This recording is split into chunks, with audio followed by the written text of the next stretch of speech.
শনিবার উত্তর পূর্ব পর্ষদের ৭২তম পূর্ণাঙ্গ অধিবেশনে বক্তব্য রাখেন কেন্দ্রীয় গৃহমন্ত্রী তথা এনএসির চেয়ারম্যান অমিত শাহ। উত্তর পূর্বাঞ্চলের সার্বিক উন্নয়নে বাস্তবায়ন করতে হবে act east, at first, act fast, এই ৩ মূল মন্ত্র বলে এদিন জানিয়েছেন অমিত শাহ।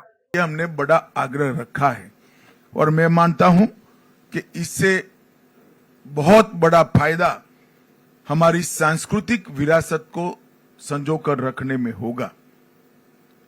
अब समय आ गया है कि $5 ट्रिलियन की अर्थव्यवस्था को पूर्वोत्तर के विकास से एक बिग पुश देने का समय आ गया है और इसके लिए एक्ट ईस्ट, एक्ट फास्ट और एक्ट फर्स्ट, ये तीनों मंत्र जो हमें दिए गए हैं, ये तीनों मंत्र को चरितार्थ करने का काम डोनर मंत्रालय बखूबी कर रहा है, एनईसी भी कर रही है।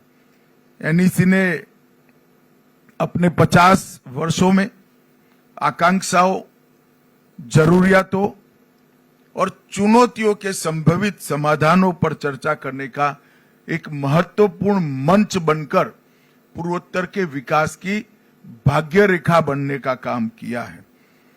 भारत सरकार और पूर्वोत्तर के छोटे छोटे राज्यों की नीति के बीच में सामंजस्य हो, जिसके कारण विकास नीचे तक पहुंचता है, इसमें एनईसी की बड़ी भूमिका रही है।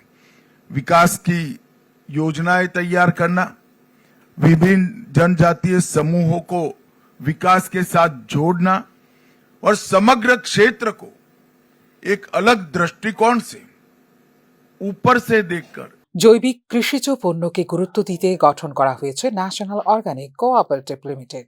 উত্তর পূর্বাঞ্চলের রাজ্যগুলিকে এনওসিএল এর সঙ্গে যৌথভাবে কাজ করার নির্দেশ দিয়েছেন মন্ত্রী অমিত শাহ। सॉफ्टवेयर निर्माण के भी यहाँ ढेर सारे मौके पड़े हैं। नेचुरल कोर्स में पूरा नॉर्थ ईस्ट ऑर्गेनिक खेती करता है। मेरा सभी मुख्यमंत्रियों से, राज्यपाल महोदयों से और मुख्य सचिव से आग्रह है कि भारत सरकार ने नेशनल ऑर्गेनिक कोऑपरेटिव लिमिटेड बनाई है, जिसका उद्देश्य कोऑपरेटिव ऑर्गेनिक खेती करने वाले सभी किसानों को इसके साथ जोड़कर पैकेजिंग, मार्केटिंग और एक्सपोर्ट तीनों के लिए इंफ्रास्ट्रक्चर खड़ा करेगा। ये इंफ्रास्ट्रक्चर सिर्फ मुनाफा नहीं करेगा, पर केजी जो मुनाफा आएगा उसको वो ही किसान को वापस देगा जिस किसान के खेत में ऑर्गेनिक प्रोडक्ट बनी है। तो अंततोगत्वा कोऑपरेटिव बेसिस पर चलने के कारण अमूल की पेटेंट पर उत्पादन करने वाले हर किसान के पास ऑर्गेनिक प्रोडक्ट का मुनाफा वापस भेजने की व्यवस्था एनओसीएल में है। मेरा आग्रह है कि सभी राज्य एनओसीएल के साथ समझौता करें, अपने अपने राज्य के किसानों को एनओसीएल के साथ जोड़ें और उनकी ऑर्गेनिक प्रोडक्ट को आने वाले दिनों में विश्व के बाजार में पहुंचाएं।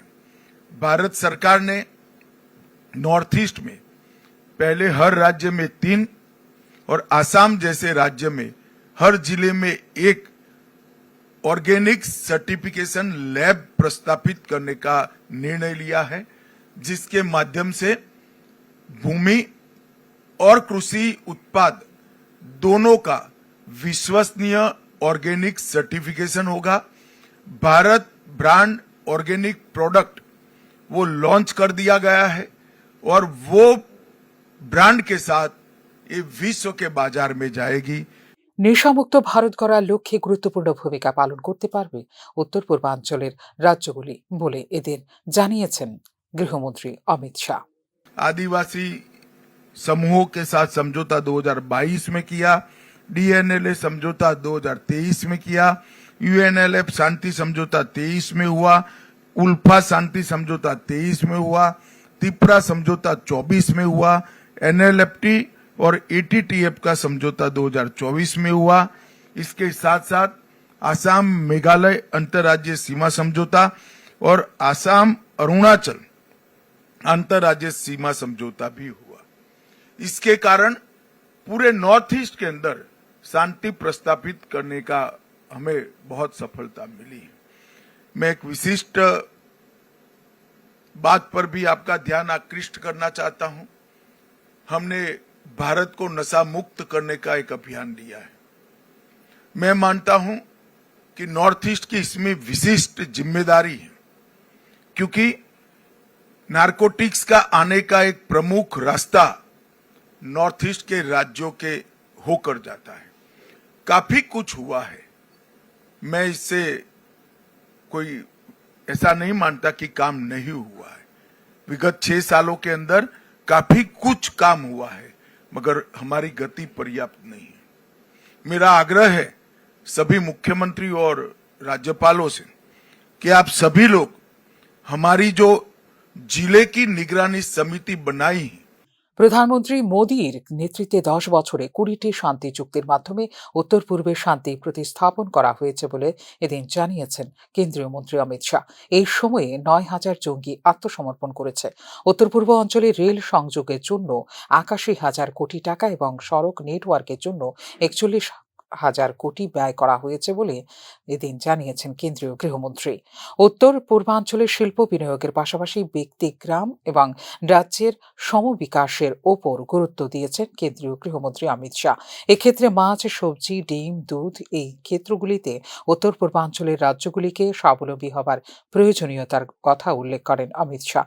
তথ্য প্রযুক্তি এবং সফটওয়্যার ক্ষেত্রেও ব্যাপক সম্ভাবনা রয়েছে উত্তর পূর্বাঞ্চলে বলে উত্তর পূর্ব পর্ষদের 72তম পূর্ণাঙ্গ অধিবেশনে জানিয়েছেন কেন্দ্রীয় গৃহ এবং সমবায় মন্ত্রী অমিত শাহ। ফিউরো রিপোর্ট, নিউজ নাও।